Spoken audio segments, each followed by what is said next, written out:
Hello, everybody, and today I'm doing another live stream review, but I'm not doing it alone. I'm doing with Eli Little Blue. Hello, it's good to be back for another one of these. We're reviewing Teenage Mutant Ninja Turtles since I've been on a Ninja Turtle marathon lately, and it's also its anniversary for the first movie. So, so like Eli, what is your history with the Ninja Turtles or the movie itself? Oh, I mean, I my memory, I don't have that much, big memory of like my first introduction to the Turtles. I certainly didn't see anything Ninja Turtles. I didn't like fully watched any of that stuff when I was little, hmm but I do recall like I guess, I just recall seeing some of the merchandise and imageries of the turtles and such. And at the time, and even as I got older, wasn't really into the turtles, but I did respect them. But at hmm some point, it just struck me, and when it occurred to me, and it inspired me to do a Ninja Turtles review marathon on the Little Blue channel in preparation for Mutant Mayhem. That's when, and during me watching the Ninja Turtle films and reviewing them, it made me appreciate the Turtles more. And when it comes to 1990s Ninja Turtles film, yeah, I mean, because this is definitely at the time when, comic book films were at its peak, and especially even after, say, the releases of the Superman films, and most prominently at that time, just 1 year before Ninja Turtles and so on, we had Tim Burton's Batman. And with Tim Burton's Batman, that's when comic book films, most of them became dark and so on. And Ninja Turtles is one of them. Even that same year, we even had, say, Dick Tracy, we had Darkman.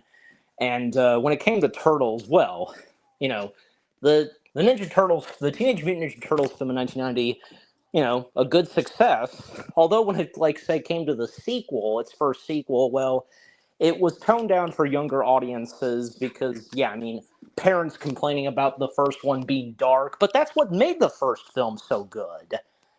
But I mean, yeah. that was what it was at that time. Um, but yeah, I mean, it's great to see that over the years, and even with the newer releases of the Ninja Turtles, people of course still have a lot of love, nostalgia, and appreciation for the original Ninja Turtles movie that came out in 1990. I don't know. I mean, I feel like people would probably consider like this Ninja Turtles material like one of the top definitive, variations of the Ninja Turtles, especially when it comes to the Ninja Turtles having movies. And I would, yeah, I have the feeling that's probably the case. But yeah, and just looking back on 1990s Teenage Mutant Ninja Turtles, I think it's obvious. And speaking for a lot of the fans, it still holds up. And just something about it that, with its charm and awesomeness and, totally radical, as the Turtles would say. hmm yeah, That's I on my, agree. yeah, I finished on my part, so you go ahead. Ninja Turtles. I've always grew up with the Ninja Turtles. It always was started for me was the 2012 show when they announced it on Nickelodeon, and I was interested in it. And then eventually, I got some of the Ninja Turtle toys and watched the '80s show, and then I fell in love with the 2012 show and grew up with it and had a lot of the toys. And I didn't see this movie until around Christmas time when I got the movie for Christmas and a box set of the first three movies. And then I would see the TMNT animated movie much later. I even played like a game version of it I got for my birthday and was given like the turtle toys for my birthday. And I even found some comics growing up. So my history with the turtles is no secret, if you know what I mean. Yeah. So so I guess we're ready to start with the review of this movie. Yeah. I don't know who should start, you or me. Why don't you start it off by all means? And since it is your stream, it's your channel, so Yeah, and since you're the more big fan of Ninja Turtles. yeah. I even like your profile. Yeah, I mean, I always like going. I mean, what I've done. Here's the thing, because when I've joined for some live streams like these, I'm going to talk about movies or whatever. I just I always like choosing something very appropriate and cool Yeah, for stuff like this. So obviously, I had to go for something in relation to what we're talking about: 1990s Teenage Mutant Ninja Turtles. yeah, exactly. So, But you're, and I don't. I was just gonna say your thing is Lego, so hmm you always go for an imagery of something Lego. yeah, I chose Lego Mikey, who appeared in like the Lego movie. Ah, right, nice, nice. That was a sweet cameo for just a few seconds when Ninja Turtles had the Lego license at the time. Yeah, Then they went to Mega Blocks, and now I don't think they do any sets of the Ninja Turtles anymore. they don't. They don't anymore. Nah, they don't. I'm like the rare person who has the Lego TMNT, all four turtles, and some Mega Blocks. Okay, So yeah, it's a lot of fun. So okay. anyway, so this movie did come out in early '90s, and it's kind of like a homage to the Mirage Ninja Turtle comics. Like it's the closest we have to what it's adapting from, if you know what I mean. And I think like the movie opens with April, played by I think it's Jeweth Ho. I think I got the name right. I And think you she's have. Yeah, working for I think it's Channel Free News, not like Channel 6 like in the '80s show. yeah. Judith Hogue, you got that right. Yeah, this is her only time playing April since I think she got replaced the next movie. Yeah, Unfortunately, I'm not sure why. I think I looked it up. It was, I guess the director didn't really like her or something. I don't know. yeah. And Interesting story. there's that talk. There's rumors and well talks like hopes for because we have the last Ronin in the works and the director would like to have Judith Hogue come back as April O'Neil. That'd be perfect since we'd be seeing like a much older April. Yeah, and if that happens, I mean, it's hard to tell. Like, I wonder if Last Ronin's gonna have like stuff be practical on account of the Last Ronin himself, one of the turtles. I mean, we'll just have to wait and see. Yeah, I'm surprised it's gonna be rated R, a rated R TMNT movie. I mean, you never know because I mean, it might be pretty good. I mean, let's face it, Yeah, because it didn't take us that long to get used to certain comic book films to get an R rated, like say Logan or the Hellboy films that were the next two Hellboy Deadpool. films came out. Yes, that too. Or even say the extended like the extended cut of Batman versus Superman and so on. Yeah, I see your point. Yeah. So April's basically giving her report of crimes happening, and then we see various random crimes happening all throughout New York City. Oh, I forgot. This is random to mention, but I don't know if you noticed when you watch the movie, you see the shot of New York. Did you think that was really nice looking? Yeah, and especially looking at movies where back then because we had the original World Trade Centers. Yeah, I was just gonna say like this coming out before 9/11, Well, I mean, but like it was this was crazy seeing it was the World literally Trade Center. it was literally a decade before 9/11. Yeah, it's like so creepy to see the Twin Towers in this movie 10 years before 9/11 happened. But yeah, so yeah, we got some. I just like how this movie does look like New York City. I think I don't know if they filmed it in New York. They did, obviously.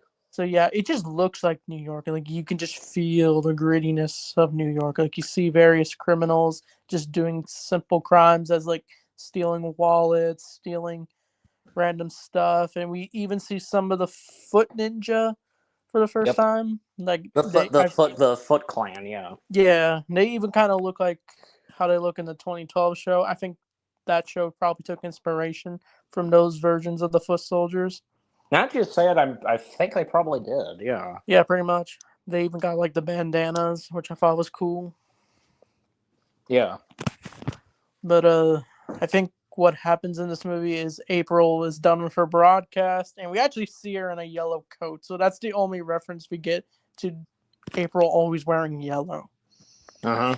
But then she gets mugged by some dudes, and this is where we get a shadow of the Ninja Turtles, where they throw a ninja sai and they take out the goons, and that scene always looked really cool to me.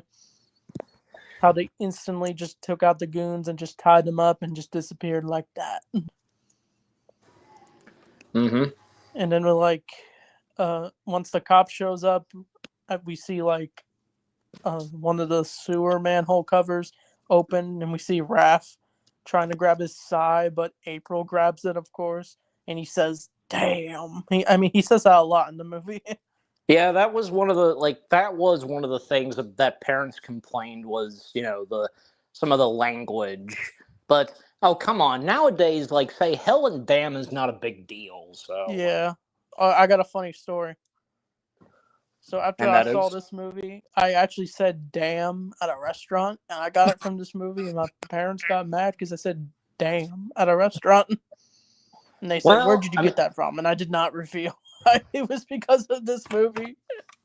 well, young kids they'll when they listen to something from like stuff like that, then because they'll like because some kids, including me, like always like quoting some certain things from movies or shows. So Yeah, it's just kind of that's a one of the thing. like and speaking of which, because like for me, that was one of the reasons my mom didn't at a young age. My mom didn't let me see the first Shrek film because of some of the foul, the cursing and I didn't even fearing. realize Shrek had cursing. It's been a while since I've seen Shrek.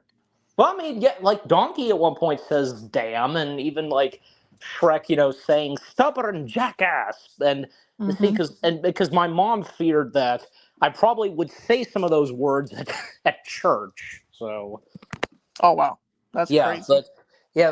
but as I recall, yeah, I mean, Shrek 2 was the first Shrek movie I saw, which yeah, I mean that it did spoil the whole thing of Shrek and Fiona getting married, being an ogre, but just yeah.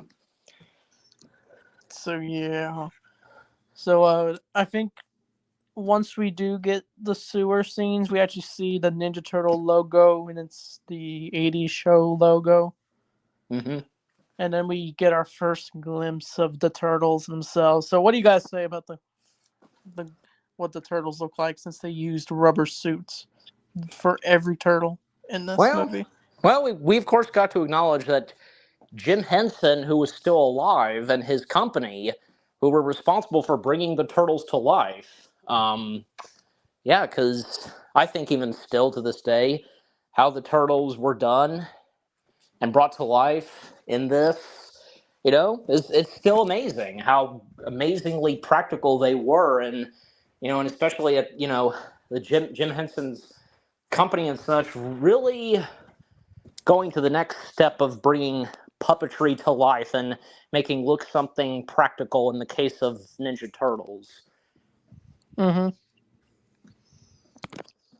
I think my friend Brent from online, he said he rewatched the movie in theaters, and he said the costumes just don't hold up. And I disagree. It's just I think they look like the turtles. They look so accurate.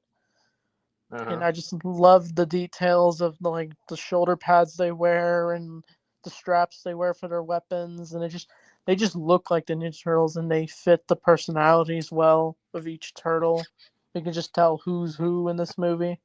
Yeah, and it doesn't take you that long to know each of the turtles and their personalities. Mm-hmm. I forget Because which each turtle's played by. I know Corey Feldman played Donatello, but like I don't know if you remember the cast who played which turtle. well, I mean, I've got the IMDb page pulled up, and Oh, nice. Thanks. Michael Insisti, he was Michelangelo. Left Tiedlin, he was Donatello. David Foreman was Leonardo. Um, Josh Pace was Raphael, and each four of them, the puppeteer performers, the body performances of the turtles, they each had cameo appearances in the film as different like characters. Like Raphael played a passenger in a cab, and Michelangelo was a pizza man. Donatello was a foot messenger, and Leonardo was a gang member. Mm. As for the voices, because yeah, the voices of the turtles, Robbie Riss as Michelangelo, Brian Tocci as Leonardo, um, and I think it was just them because I'm not seeing where the other two. I'm guessing the puppeteers. Well, they also lended their voices to the characters. Mm-hmm. And of course, we have to acknowledge Splinter and whom voices Splinter. And if you remember who it is, That's a Kevin Clash, Elmo. aka the original Muppeteer slash voice of Elmo. Yeah, isn't Kevin Clash like a puppeteer in real life? Well, of course he is. That's Yeah, he how he had did he, he had Elmo. he had he had been a puppeteer all his life, even before he became a part of the Muppets family. Yeah, in the Sesame Street. Yep. Yeah. What do you guys say about Clash as Splinter? Well, I mean, Clash. I mean, hard to imagine for anybody. You would not immediately realize that the voice of Elmo did, in fact, puppeteer and voice Splinter in the Ninja Turtles films in the '90s, and because how great of a talent Kevin Clash is with bringing voices to any character to life, and just it's amazing, and he did a spot on job being the voice of Splinter. Yeah, I think he looks like Splinter for sure. The puppet they used for Splinter, I meant. Yeah, I mean, obviously the puppets themselves, they'd have to obviously resemble the characters with no question. Mm-hmm. It just, it's amazing they were able to, at Jim Henson's Creature Shop, they were able to craft together Splinter. Honestly, it kind of, this is random, but like it kind of reminds me of what we see in like The Dark Crystal, also made by Jim Henson. Hmm. I don't know, kind of remind, I got some vibes from that What about movie. say, well, what about say Labyrinth? Yeah, Labyrinth too, that's a good one too. Yeah.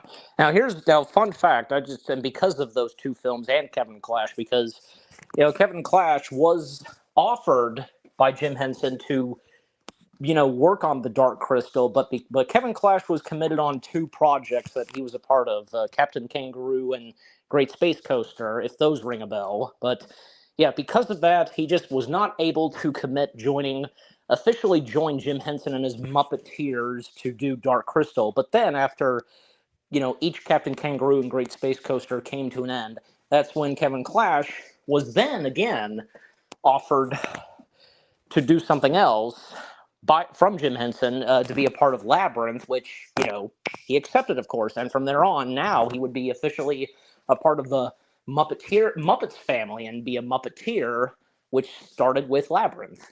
Yeah. So yeah, that's a little interesting details about the history for the Muppets and the Sesame Street that would go on for until we Ninja Turtles, I guess. Since I think wasn't didn't Jim pass away before the other Ninja Turtle movies came out?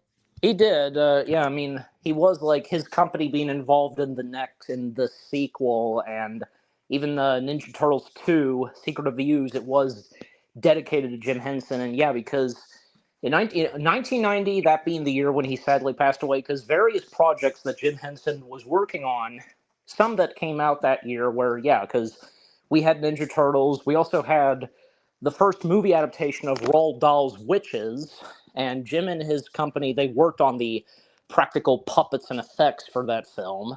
And of course, Mm. Jim and his Muppeteers were very busy doing various projects linked with the Disney company. And of course, when it came to Hollywood studios, the Muppets went to Walt Disney World.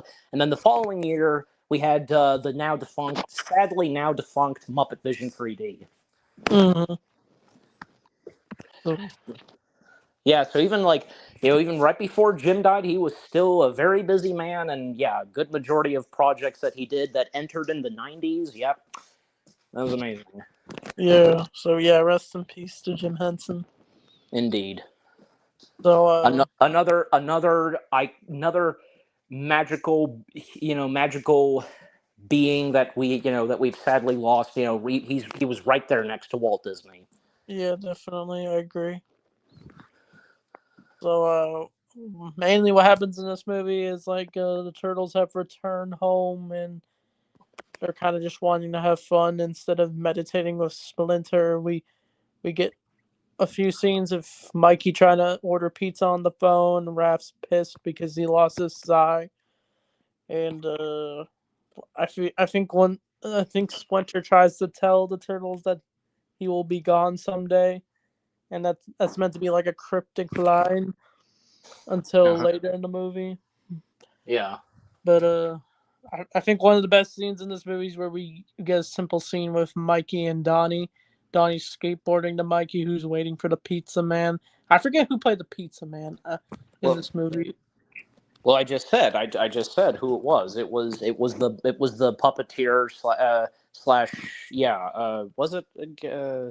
Let me double. Yeah, just the body performance. Yeah, the body performance of Michelangelo. He was the pizza man. Oh yeah. My bad. Yeah. But I like how Mikey he just he just gives the man a 10, and then he's like asking for a tip, but Mikey won't give it because he's late. Yeah. If I can just say this, because speaking of which, I think it's really awesome that sometimes the puppeteers, like especially when it comes to the Muppets, they'll sometimes get to appear on screen as themselves. Mm-hmm. It's yeah, because this is like it's been in some of the past Muppet films and whatever other projects, even Sesame Street. I think that's really nice where we get to see, and even if little kids don't know, of course, that we are seeing the the Muppeteers on screen, those who bring those characters to life. It's really nice. Yeah, it's cool when the actors can make cameos in Uh huh. these in a movie like this or in Sesame Street or anything Muppets really. Yep. So what else happens in this movie? We see Raph leave the movie theater. I forgot to mention he went to go out for a movie. We even see him in a trench coat, just like in the '80s show. Yeah. And this is where we do meet Casey Jones. I forget the actor's name. His name is Elias. I forget the last name. Elias Kotis, if I even. Yeah, Elias Kodev. Yeah, so Yeah. we meet him as Casey Jones. What do you guys say about Casey Jones? Uh huh. I That's mean, kind of like the whole thing of like trench coats because I mean yeah that's for there's been plenty of other comic book characters that have had that thing where they wear trench coats like I mean Hellboy in this case he's very popular with it with wearing a trench coat but even the Thing from Fantastic Four he too had at times has worn a trench coat. yeah. I've I even always like seen the turtles wearing trench coats. yeah. Did you by any chance? Because I've seen this, I don't know, but have you seen an art pic? I think yeah, where you have both Raphael and the Thing next to each other. They're wearing trench coats. Have you seen that? I might have seen that. I don't remember. Yeah, I just thought I'd mention because yeah, I just remembered. So So yeah, we meet Casey Jones. What do you guys say about Casey Jones in this movie? well, I mean Casey Jones, a good character, and with what Elias brought to the who was the first actor to bring Casey Jones to life on screen. He was no disappointment, and Casey Jones' personality and how his chemistry, both his and April O'Neil, their chemistry, how it starts off. But of course, I think it's obvious that slowly but surely, and towards the end of the film, of course, they would get together. Mm-hmm. Yeah, I like his introduction. He's just a dude with a hockey mask who wants to beat up criminals, and then he meets Raph, just like in the Mirage comics, where they meet up and they have a little fight, and then they learn to work together. Hmm. This movie, they don't get together until later in the movie. Yep. But yeah, I like the fight between Raph and Casey. It was definitely one of the more memorable fights. And I even like when Raph chases him. He just yells "damn" in the city. Yep. So, I don't know if you want to go from here or what else happens in the movie. Well, I mean, we didn't talk about this yet. The whole thing of various robbings, reports of robbing Yeah, various items and such. We'll want to talk about that next. I guess so. Or do you want me to go or something? Yeah, again, by all means, you go ahead, since you're you're the Ninja Turtle, you're the big Ninja Turtles fan more than me. So So yeah, we're getting various crimes happen in this movie. It's all revealed to be all related to the Foot Clan, and which will and the main bad guy of this movie we'll get into in a little bit. But we see April meet up with her boss. I'm surprised it wasn't Vern Thompson from the '80s show where he's like the mean J. Jonah Jameson for the Turtles, but in this movie, it's a guy named Charles who has a son named Danny, and Danny is like hanging out with the wrong crowd. He hangs out oh with yeah. the clan and helps commit their crimes and stuff. Hmm. But in the end, yeah, Danny, because Danny would be redeemed. So Yeah, he was a good guy at heart. He just was hanging out with the wrong people. exactly.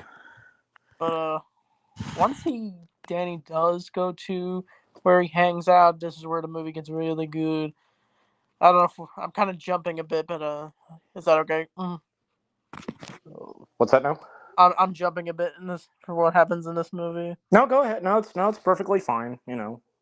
So yeah, this is like later in the movie, but like Danny hangs out at some club with a bunch of people, a bunch of teenagers who smoke, drink, play poker, arcade, but there's secretly oh, Lil Boo had disappeared.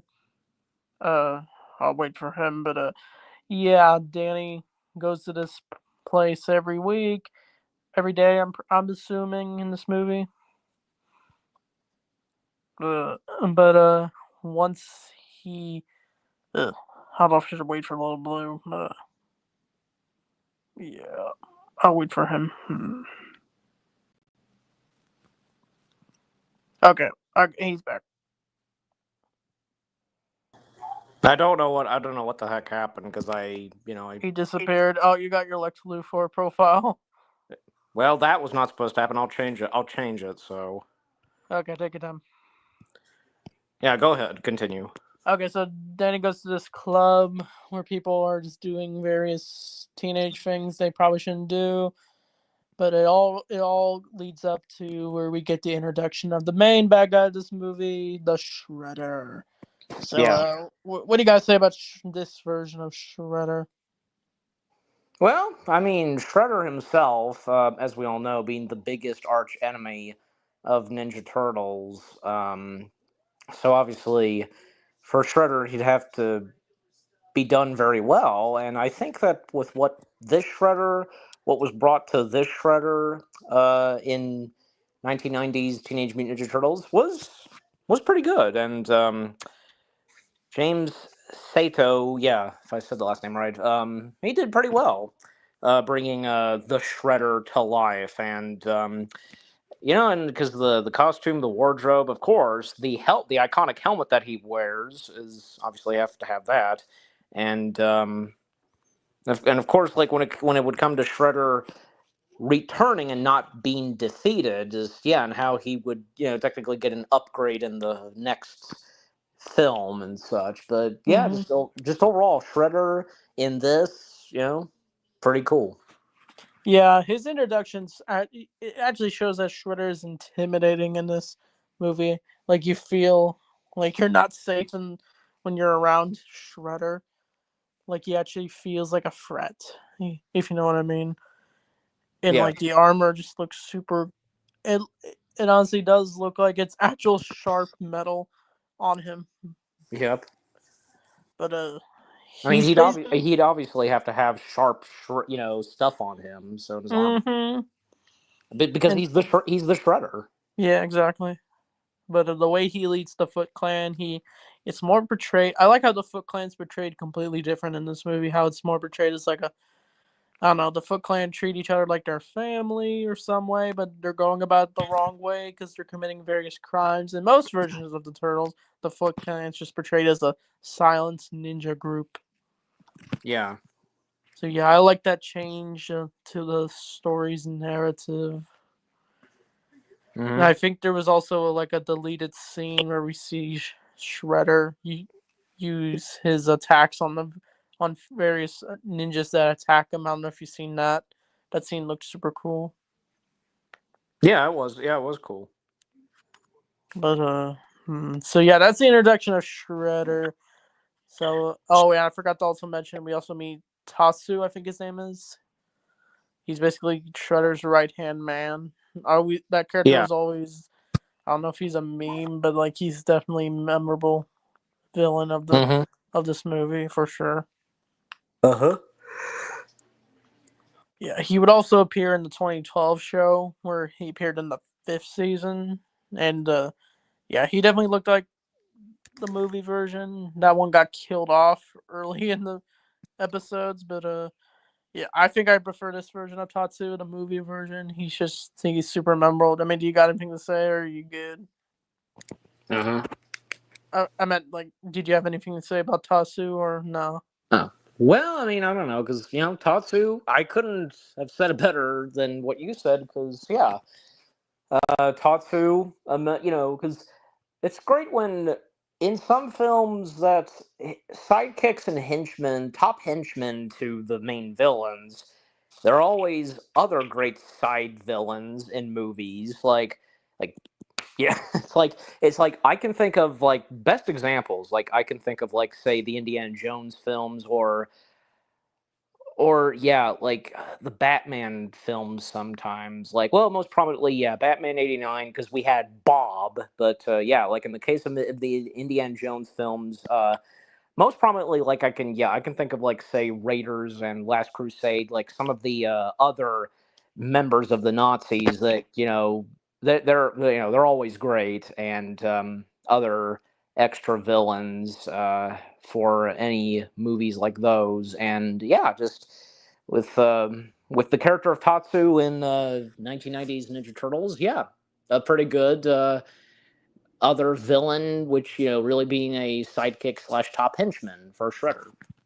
Yeah, I agree.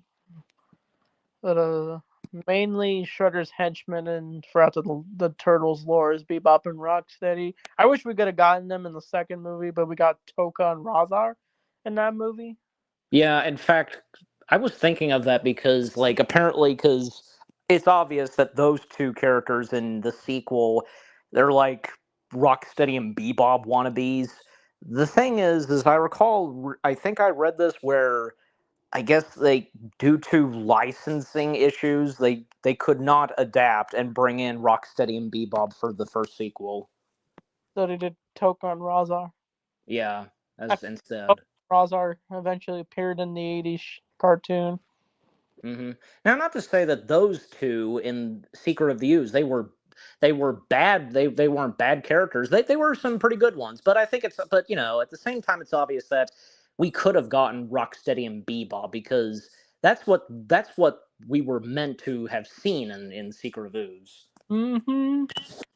I mean, we would get them in the Out of the Shadows movie. Yeah. Years. Yep. The one. Yeah. Because the one that Michael Bay did. Yeah. I think as I recall, I did have some positive things to say about those two films. I didn't hate them. I mean, I understand that they're not the best, but I didn't. I just thought they were okay. Yeah. I already spoke my opinions on the first Michael Bay movie. It could have been a lot better. I was super pumped to see that movie. I wasn't allowed to because of PG-13. I was old when that movie came out, and there wasn't really anything bad in the movie. Yeah. Let Yeah, me ask you. Let me ask you this. Do you think Michael Bay did far more better with Transformers than say Ninja Turtles? I feel like Transformers, since I don't know, I kind of like the way those robots look, even though I'm not a big Transformers guy. But like, I can respect the lore and the legacy that is Transformers. Yeah, I mean, when those movies came out, it was just amazing how well done, and how they were brought to life. Especially with ILM, they were responsible for bringing the Autobots and Decepticons to life ever since the Hmm. first Transformers film in 2007. Yeah, I think they did a good job with the how they looked. Mm-hmm. Probably won't get many live action Transformers movies. Yeah. But yeah. Anyway, so I guess back to the movie. But like, I, what else happens? I think that once the turtles meet April, then that's it's like we do get the origin of the turtles. I forgot to also mention that we get that awesome scene where Raph takes out the foot soldiers when the foot soldiers are following April the subway, and Raph just pulls out the size and he just easily takes them all out. That's probably my favorite Raph scene in this movie. Uh-huh. And Raph takes April to the sewer, and but they don't. He's being followed by another foot soldier. We'll Uh-huh. plot point later. But once April does meet the turtles, it's meant for comic relief when April freaks out about the turtles, Yeah. and I think once they settle down, we get the origin of the turtles. That's very similar to the Mirage comics, on just a little bit. I mean, I don't know what's your favorite version of the origin for the turtles, where they fall into the sewer and they get hit by Mutant, or like in the 2012 show, they get picked up by when he was human from a pet shop, and then they get hit by mutagen. There's like so many interpretations of the turtles' origin. I don't know which one you prefer. Well, for me, it doesn't really matter. Yeah, Frankly, I think it's very appropriate and fitting that. Well, I mean, because Splinter, being the one that took in the turtles, and when all five of them, they were affected by the ooze and so on. They mutated, and yeah, just from there on. yeah. And the canister in this version of the movie Turtles, it says TGRI instead of TCRI. I guess they Hmm. want things up a bit, Right. but once we see turtles grow up a little, then we see like them as baby turtles. I mean, did you like those baby versions of the turtles? Yeah, as I recall that. Yeah, because like just seeing like yeah how the like that was pretty cool like just yeah because the baby versions of the turtles like they them too being practical and as I recall like yeah just like small like puppets of them as baby turtles that was really cool just yeah and how they look as little turtles and so on. We even see one of the turtles say "peace." I thought that was cool.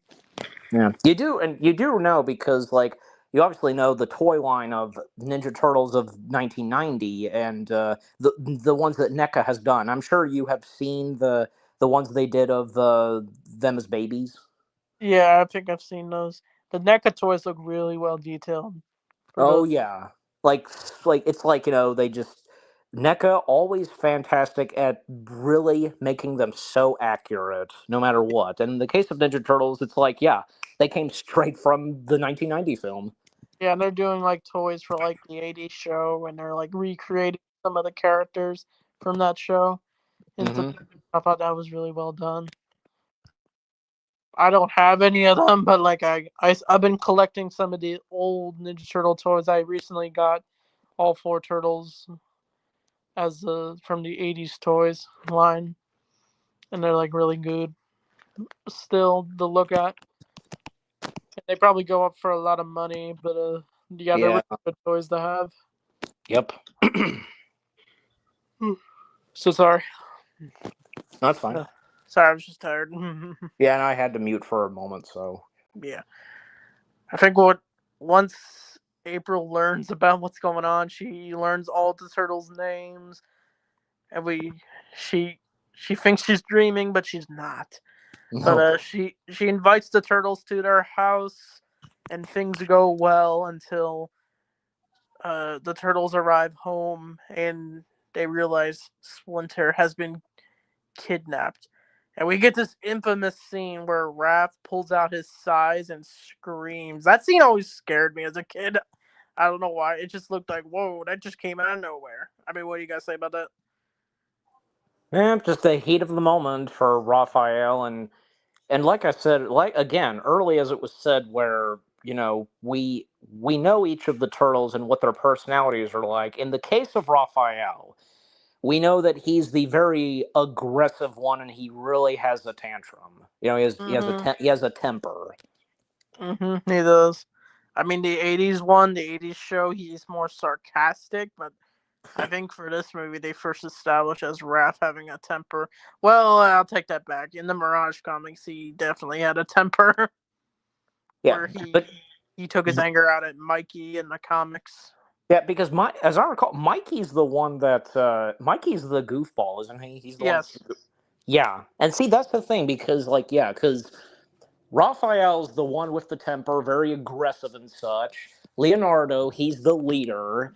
Um, Michelangelo, he's the goofball. Um, and Donatello, well, he's the inventor and such. So, Mm-hmm. but and which one is the muscular one? I forget. Probably Raph, or Or Leonardo. yeah, he's like the serious leader. Uh huh.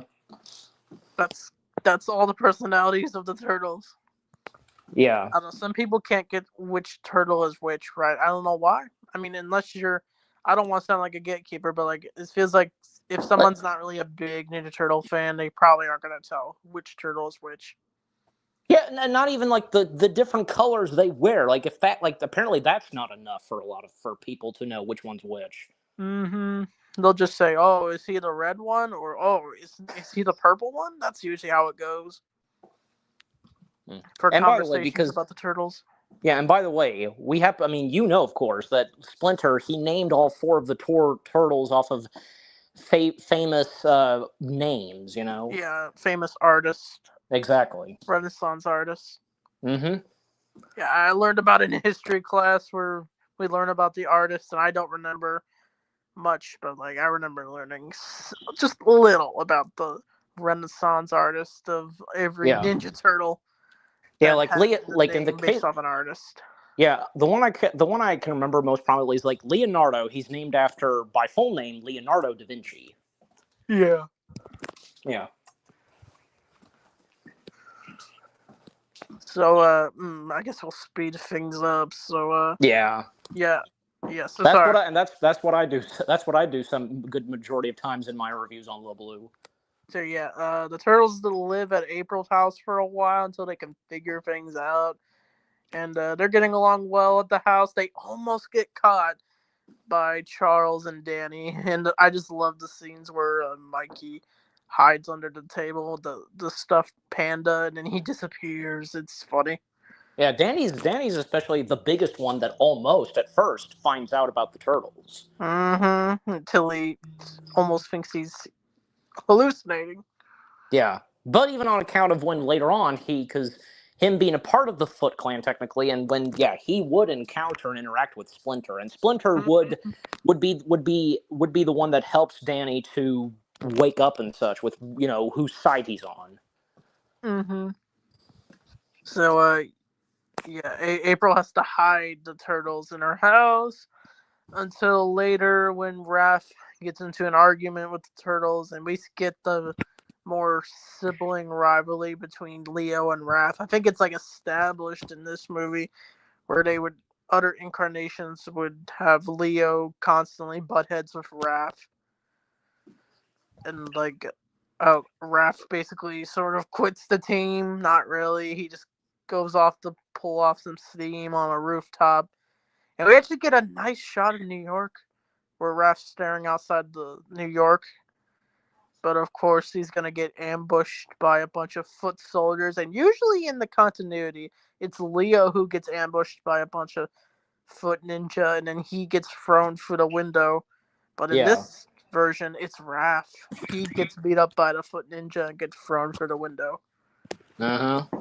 and the turtles are just hanging out in April's room, where they're just checking out her stuff. And once Raph gets falls in there, they're ambushed by a bunch of foot soldiers, and we get this awesome scene of Mikey showing off his nunchucks of fury to the foot soldier, and it's like a contest of who has the better nunchucks.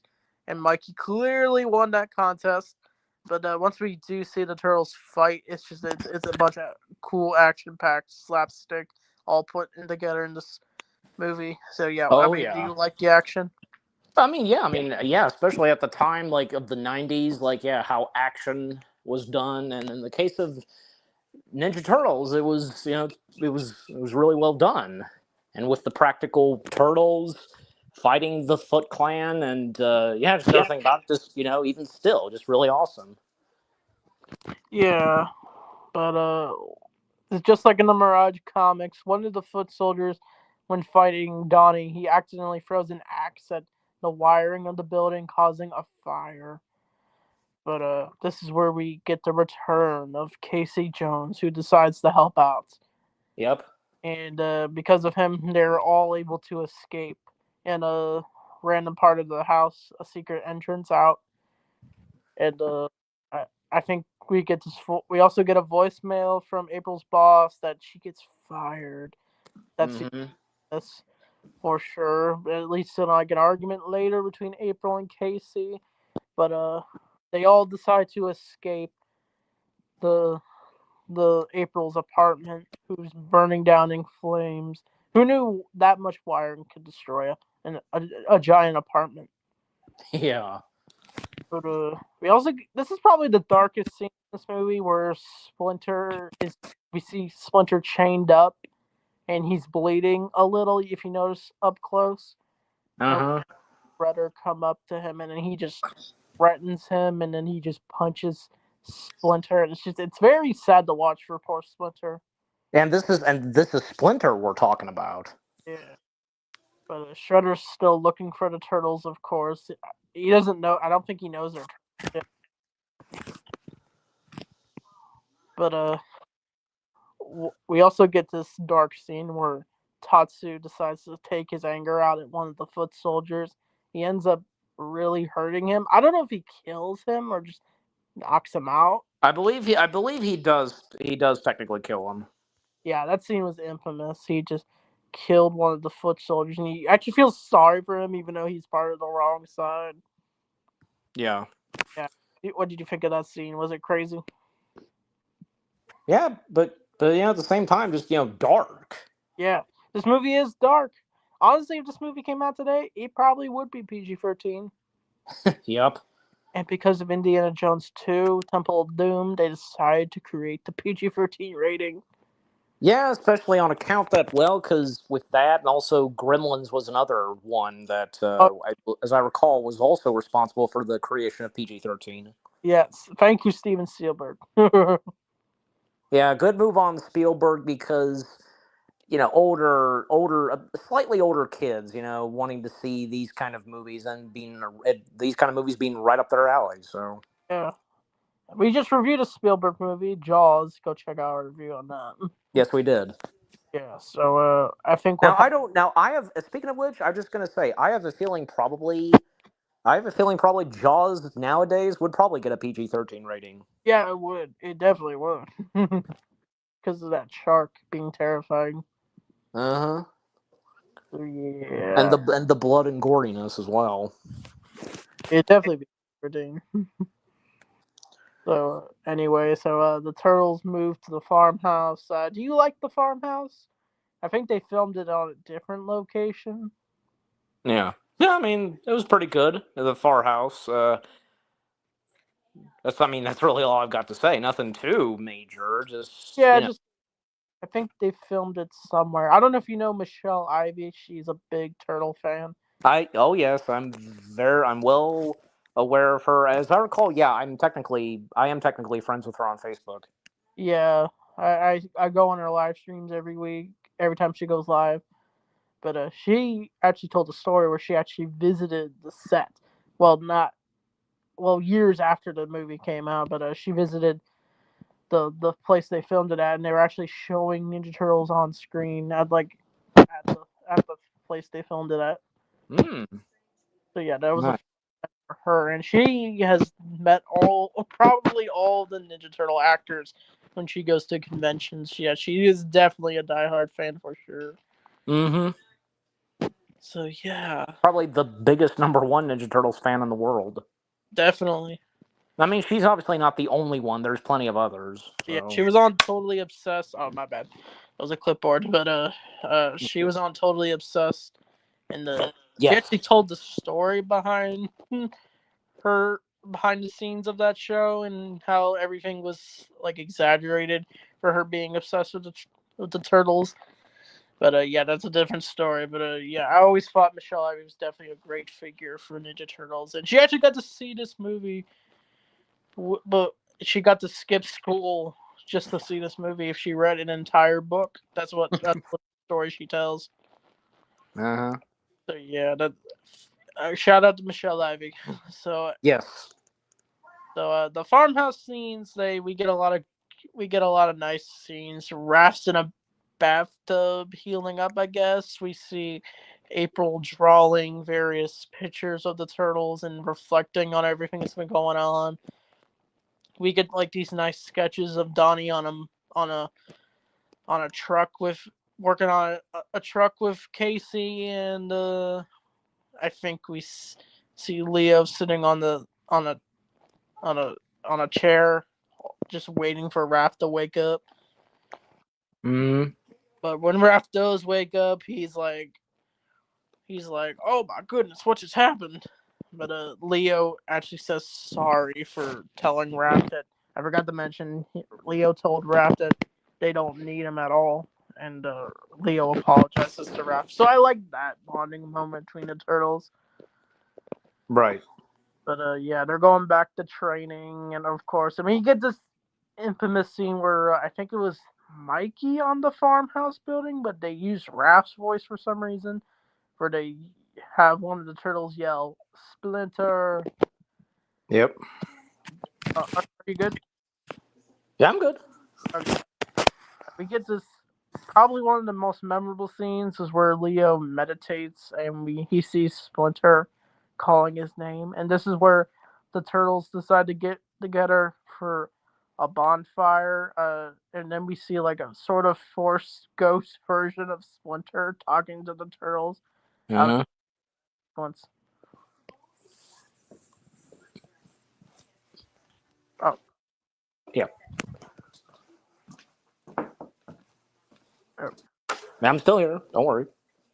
I asked it, what do you think of the bonfire sequence in the movie? Well, I mean, that was another pretty good sequence in Ninja Turtles.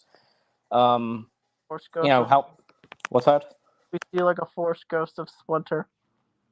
Yeah, that was pretty interesting. What was brought to that scene? Um, very touching moment, I guess you could say. Yeah, they had also used this in the 2012 show. I could tell the 2012 show took a lot of inspiration from this movie and the others. Uh huh. Yeah, once that bonfire sequence is over, the turtles decide to go back to New York, and we see. Well, I forgot to also mention we see the relationship between April and Casey slowly start. They fight like a married couple. Yep. That's funny. I don't know. It's always been like that portrayed in the lore where April and Casey have a like an off and off again relationship until they officially date later. Yep. This is kind of just like say very almost very similar to like when like say Han Solo and Princess Leia, like how like their chemistry before they would get together. Yeah, the Harrison Ford and Carrie Fisher really Yep. Empire and I guess Return of the Jedi and New Hope. I'm going out of order, Yeah. but Then Force Awakens. yeah, in Force Awakens they're portrayed. They definitely love each other in the Force Awakens for sure. Mm-hmm. Yeah. So yeah, I definitely see your your point about April and Casey being similar to like Han and Leia. I like that parallel. So yeah. I think once the turtles do, should we go on? What happens next? Yeah, The of course. turtles, the turtles go home to New York. They decide to go back to the lair, and this is where they meet up with Danny, who's been hiding in the sewer this whole time. I wonder what he's been doing down there the whole time. Yep. Ordering pizza, and Hmm. he actually takes one of the drawings April had, but Casey Jones decides to stay up in his truck because he does not want to sleep in the sewer. But the turtles decide to take it easy in the sewer for a little bit until Danny decides to go leave to go see Splinter. I forgot earlier in the movie, Danny did meet Splinter earlier, but Splinter is trying to tell him he's on the wrong side by being with Shredder. Uh-huh. And once Danny does go back to the hut where all the Foot Clan hangs out, we actually do learn about the origin of Splinter, which is very similar to the Mirage comics, where Hamato Yoshi was uh, really into ninjutsu, and Splinter would mimic his moves. In some versions, Hamato Yoshi is Splinter, like in the '80s show or the 2012 show. But we get this movie gets really darker once we do learn about the origins of Shredder. We see Oroku Saki, and he's in this. We see him as a human. Well, I don't know what I meant by that, but we see him before he becomes Shredder, and he Yep. basically murders Hamato Yoshi's love, Tang Shen, and Splinter attacks Shredder, scratching his face. It's dark, and then when Shredder literally just slashes Splinter's ear off. Definitely dark. So yeah, do you agree with that? It was what do you think of those sequences? No, they were some pretty good sequences, without Yeah, doubt. it's very homage to the Mirage comics. The Mirage comics were different because originally it was Oroku Nagi who was jealous of Hamato Yoshi's love for Tang Shen, but then Hamato Yoshi killed Oroku Nagi for in self defense, and then Oroku Saki would seek revenge, and then he killed Hamato Yoshi, and this is where Splinter and the Turtles go after Shredder, and that's we get that version in the comics. So I like that parallel, if you know what I mean. Yeah, But of course.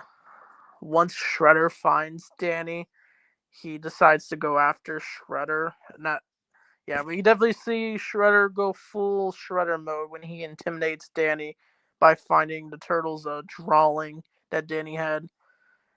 But we get a Hmm. lot more sequences where the Foot Ninja they go to the sewer, and then I think Casey Jones decided to follow Danny, and he rescues him, and they decide to rescue Splinter because they're gonna kill him.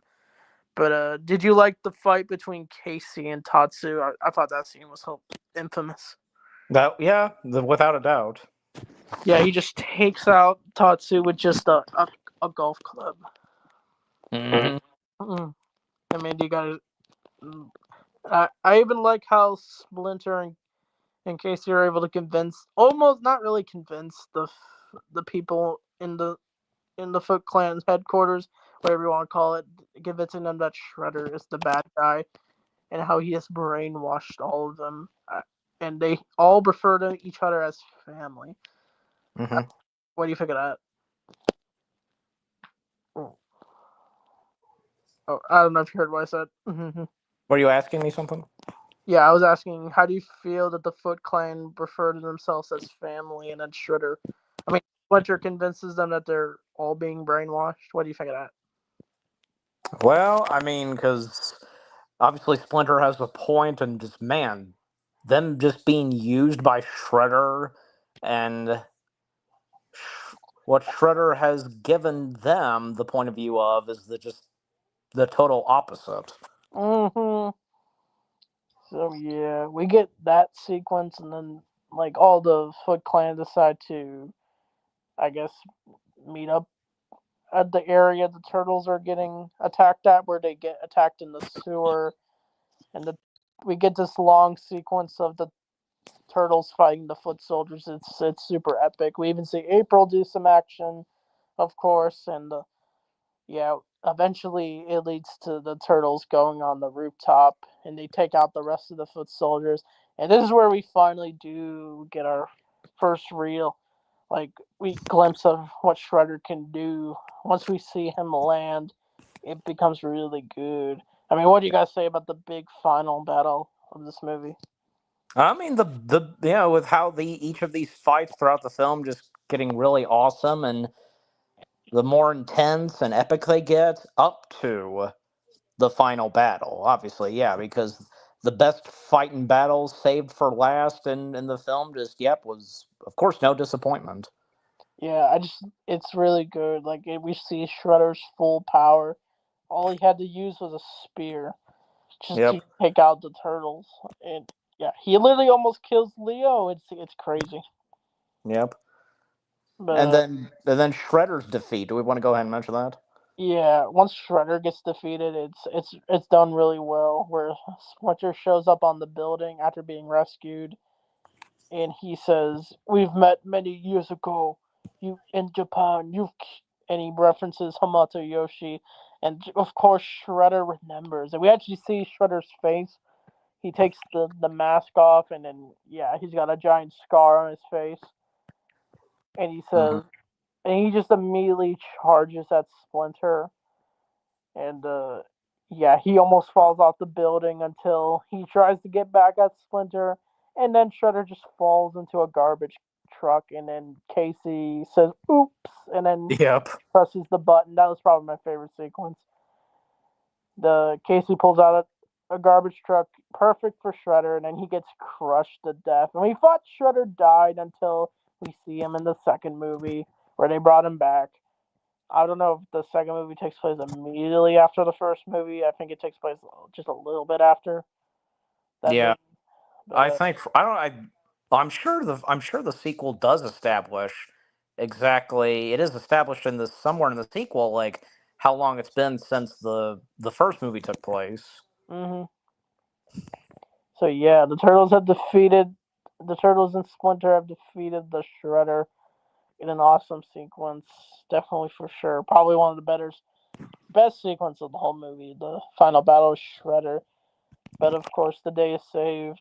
The cops show up, and April gets Casey, and then they fall in love and they kiss, and then the turtles are really liking it, Yep. and they have their big celebration, and then they all yell "Cowabunga," and the movie is like over.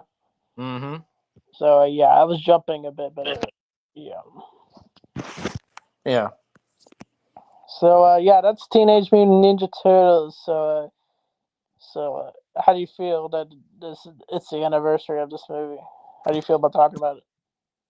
Well, it's amazing. It's hard to believe for many people who grew up with this. Like, hard to believe that it's been 35 years since it came out, and Yeah, how old this movie has become as of now. Um, all the fondest memories and nostalgia that this movie had, and the love and appreciation it still has, and still a lot of people considering this one of the top best movie adaptations of Ninja Turtles, and even of course this definitely tops off like even like some of the later Ninja Turtles films that came out, like most prominently, of course, the two that Michael Bay did. yeah, Because yeah, a lot of people just preferring how the turtles looked in that, you know, besides the CG ones. yeah. I It mean, just didn't really work for me for those movies. the I mean, the turtles how they looked in CG. Not, I mean, they're nicely detailed, but maybe they could have given more to their faces. You know what I mean? Yeah, it's mainly the faces. I didn't mind Yeah, the details, but it's mainly the faces. exactly. So yeah, I definitely, I don't know. Do you like the costumes in this movie? I kind of asked this earlier, but did you like the costumes in this movie? Yeah, they were pretty well done, and for that time, and you know, most of them looking almost accurate, of course, to how they are in the toy line, the comics, and all that.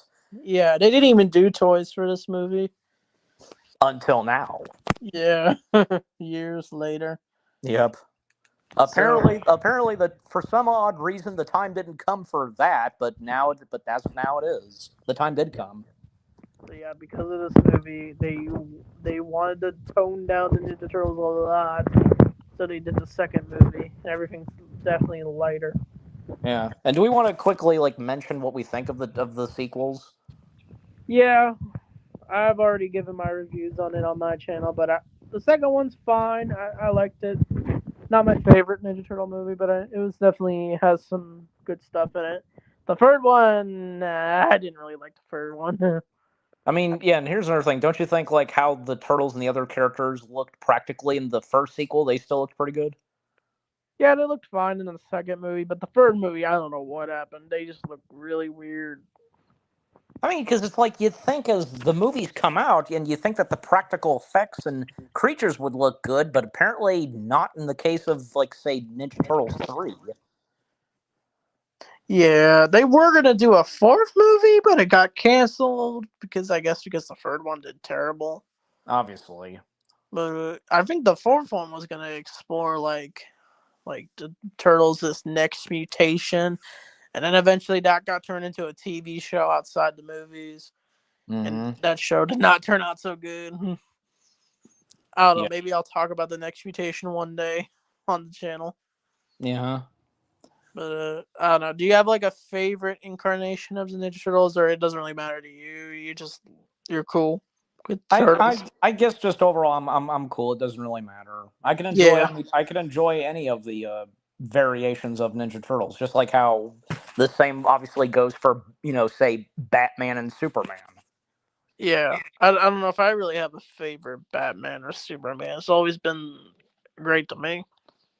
I think the biggest, I mean, you know what, to me, because I enjoy anything Batman and Superman, all the variations, if I had to choose, I'd say probably up there would of course have to be, say, Michael Keaton's Batman and Christopher Reeve's Superman. Yeah, that's usually what people say. That's their favorite versions of the duo. And most people say that, like, each of them, Michael Keaton and Christopher Reeve, their versions of those characters are the definitive ones. Yeah, I agree. I don't know. Yeah, For me, it's most hard to prob- pick my favorite Batman. Yeah, but however, that is with the exception of, say, Hellboy. For me, of course, hands down, it's Ron Perlman's Hellboy. For me, Yeah, Ron Perlman is amazing as Hellboy. I wish they could do a third movie, but I don't think that's happening anytime soon. I mean, sometimes never say never, because legacy sequels they've seemed that they always seem to happen, and maybe it could happen for Hellboy. You really never know. Yeah, they did one with David Harbour, and that one didn't really do too well. And then they did some random Hellboy movie. I forget that came out recently. I The forget. I yeah didn't even see it. I saw, yeah, they came out as of this stream. It came out last year. The Crooked Man. I saw it. I watched it on Disney Plus with the Hulu merge. I thought it was okay. Yeah, I thought that what's him face who played Hellboy. I didn't think he was bad at playing Hellboy, and especially I had seen 2019's Hellboy with David Harbour, and David Harbour, he was a good Hellboy. A lot of people said that he was a pretty good Hellboy. yeah. I think he's got good. He's good. He's definitely good for the role. Yeah, the only problem was it's just, yeah, the storyline just had bad luck. Yeah, If only it could have been a heck of a lot better for with David Harbour's fantastic performance as young Hellboy. yeah. But anyway, so for Ninja Turtles, this movie means a lot to a lot of people. It's definitely my favorite Ninja Turtle movie. I don't know, probably my favorite one that's like animated. It's probably the I don't know. It's between Mutant Mayhem and the Batman versus TMNT, which we reviewed about a few years ago. Yeah, I always enjoyed that movie. yeah. That our review of of Batman versus Ninja Turtles, that was a part and was the last film to be a part of the Ninja Turtles review marathon I did. Yeah, it was Actually, super it fun to was review. actually I remember that was the second to last. The last one I did for the review marathon was the movie for the Ninja Turtle show on Nickelodeon, and that, it's on Netflix. Yeah, the Rise of the Ninja Turtles movie. Yes, I that actually one. liked that movie. That movie was pretty good. Yeah, that one. So yeah, And yeah, but also, how do you also feel like, and very quickly, like, how do you feel about the TMNT from 2007? I think it's a solid movie. It's just like it's kind of hard to. It's kind of a head scratcher because I can't tell what it version it's trying to be. Is it trying to be like a sequel to the other movies? Is it trying to be a sequel to the 2003 show at the time? Is it trying to be its own thing? Like, what is it trying to be? Like, it's confusing. But overall, it was a fine movie. Yeah, it had some good voice acting, and I personally, I think the animation style and looked pretty cool for that variation of Ninja Turtles. It's like a hot take, but like I like the game version of TMNT a lot more than the movie. I mean, the game was hard since I had to do it on the Wii, and the Wii it's hard to figure out because of the motion controls. But I don't know. After a while, you kind of get used to it. Eli, we lost Eli again. Yeah, I'll just wait for him.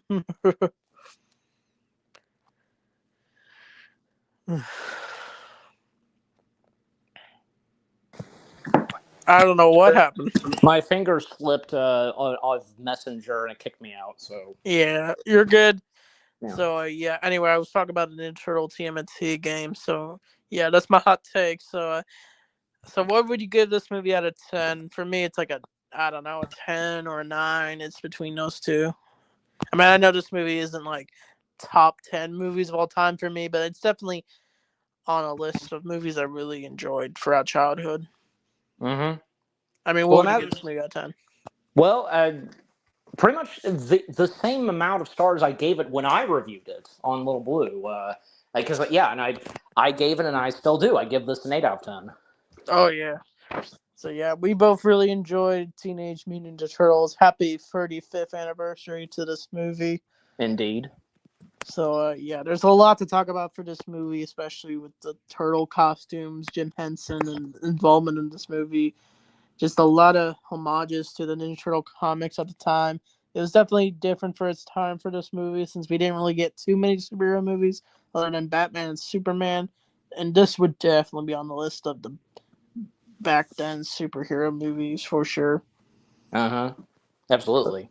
So yeah, do you got anything else to say, or do you think we should wrap it up? Well, just again, just overall, like 35 years since the first movie adaptation of Ninja Turtles came out, and in the case of live action, it was unlike anything. And then that peak of comic book films, and especially when, yeah, most of them at that time in the 90s, they were dark, and yeah, it's just great to see that how Ninja Turtles turned out. And also to mention this, like, we a few other very quick fun facts, because you realize that young Sam Rockwell, appeared in the film. Oh yeah, I think I did hear that. And Yes, and yeah, and also not to mention that at the time Ninja Turtles was an independent film, but that was until Blair Witch came out um, near the end of the 90s, and because that became the next independent film beating Ninja Turtles. the Blair Witch Project or just Blair Witch? Well, Blair Witch Project. So I definitely like to review that Halloween. yeah, absolutely. And also to mention this, because with Judith being involved in the film, because, well, with her being a part of this film, and, well, because it's thanks to the late Robin Williams, where she worked with Robin Williams in the film Cadillac Man. And Robin Williams, maybe not a lot of people don't realize, is that he was a fan of the comics, and he gave Judith advice about April's character, and it did help her a lot when she then would begin to film for Ninja Turtles. Thank you to the Legend Williams.